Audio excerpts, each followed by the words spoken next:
6 American soldiers are dead. Iran claims it has captured more than 30 U.S. troops. Airports across the Middle East are shutting down, and thousands of Americans are suddenly trying to escape a region that is quickly turning into a battlefield.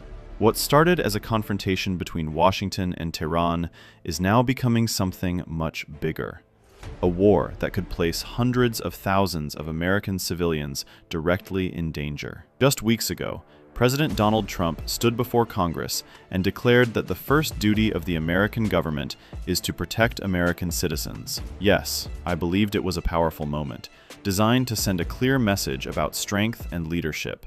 But now, as the conflict with Iran escalates, many experts and former officials argue that those words are being tested in the harshest way possible, and that the reality on the ground tells a very different story.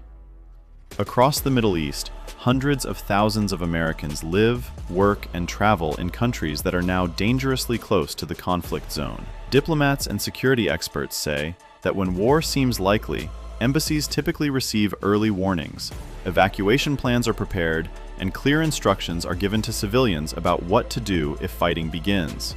But according to multiple reports, that process never fully happened this time. Instead of clear guidance, confusion spread among civilians in the Middle East. Some American officials began posting urgent messages online, telling citizens to leave the region immediately. But for many Americans living there, the problem was very simple. Leave. But how? Flights were disappearing, airports were closing, and no organized evacuation plan had been announced. When the war finally started, the Iranian response was fast and unpredictable. Missile strikes targeted key locations across the Gulf region, including airports, hotels, and major infrastructure sites in places like the United Arab Emirates, Bahrain, and Qatar.